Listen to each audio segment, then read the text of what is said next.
salah satu anak pribumi yang diasuh oleh Tuan Nur dan ditugaskan untuk mengurus rumah serta menjaga putrinya sampai mereka menginjak remaja. Keduanya selalu bersama hingga memutuskan untuk menikah secara sembunyi-sembunyi. Sayangnya, di tengah perjalanan kisah mereka diketahui ayah Susana secara tidak sengaja yang mengakibatkan kemurkaan terhadap si Untung. Coba terlebih dahulu, orang hidup jauh lebih baik dari budak tersebut. Aku tidak mau, ayah. Aku sudah bersaksi di hadapan Tuhan untuk menyerahkan diriku seutuhnya untuk Untung. Kalau itu maumu, harus terima akibatnya. Ayah tidak akan lagi mau menganggapmu sebagai anak. Masukkan si Untung ke dalam penjara. Didasari cinta yang begitu kuat, Susana memberanikan diri untuk membantu Untung supaya lepas dari tahanan. Pergilah dari sini, ayah sangat marah kepadaku pun kepadamu. Sejak saat itu, kemarahan Untung terhadap Belanda kian memuncak. Untung pergi meninggalkan Susana dengan status sebagai dalam aparat kolonial. Ia sering sekali membuat keributan di daerah pinggiran Batavia guna meluapkan amarah. Aparat kembali mendatangi Untung dan menawarkan sebuah pekerjaan. Tanpa berpikir, Untung pun menerima tawaran itu. Untung mengikuti pelatihan dan ia mampu mendapatkan pangkat letnan dalam waktu yang relatif singkat. Ia dikirim untuk melaksanakan misinya menuju ke Gunung Gede. Ia berhasil menemukan Pangeran Purbaya Putra dari Kesultanan Banten yang meninggal di penjara VOC di Batavia. Untung dan aparat kolonial pun membawa Pangeran Purbaya. Dalam perjalanan, serdadu Belanda memperlakukan Pangeran Purbaya dengan kasar dan membuat Ia pun menghajar beberapa pengawal dengan bantuan pengawal Kesultanan Banten. Istri dari Pangeran Purbaya meminta untuk diantarkan pulang ke Kartasura.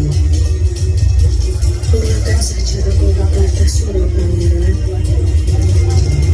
Aku titipkan istriku untuk kau antar ke Kartasura. Aku akan menyerahkan diri ke VOC dan melanjutkan perjalanan ke Batavia. Aku akan pastikan mengantar istrimu sampai di Kartasura. Di tengah perjalanan lagi dan lagi, Untung dan pengawalnya harus berhadapan lagi dengan pasukan VOC.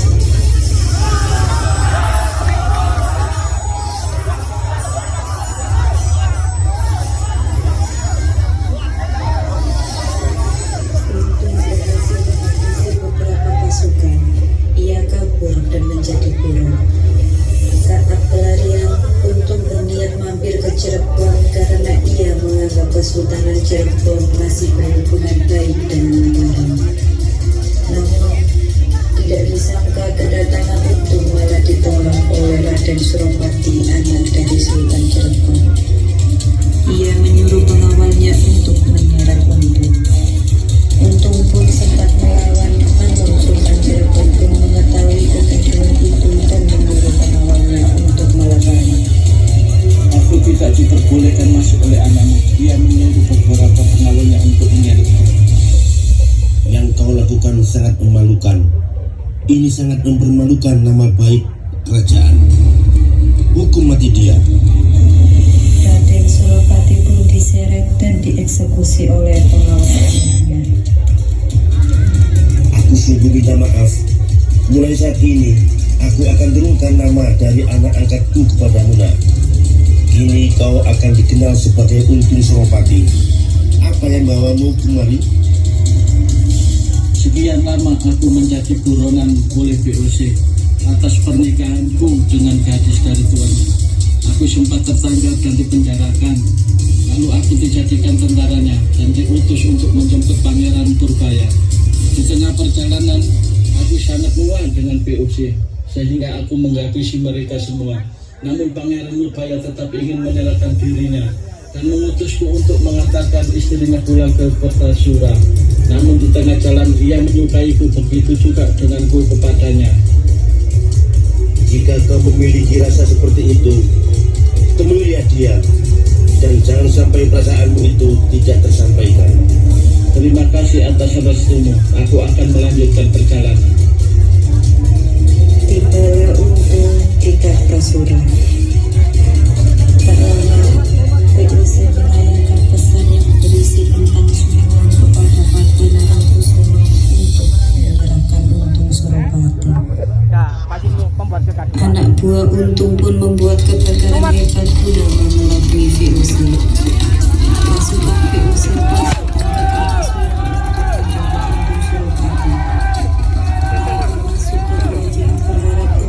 pasukannya tetap kuat. Tak disangka, pasukan VOC dikelabui oleh pasukan Untung dan Pati Narangkusuma. Keributan yang hebat terjadi di keraton tersebut.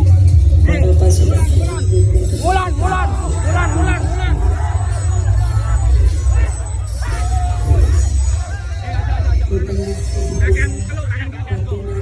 memerintahkan untuk pergi ke Pasuruan untuk merebut wilayah Mataram di daerah timur untuk mengelabui Belanda. Setelah berhasil merebut wilayah tersebut, Untung mendeklarasikan dirinya sebagai Arya Wira Negara. Setelah beberapa tahun kemudian, pasukan VOC pun datang dan menyerang wilayah Pasuruan untuk menjemput Untung secara paksa, karena Untung sudah membuat keresahan kolonial kesekian kalinya.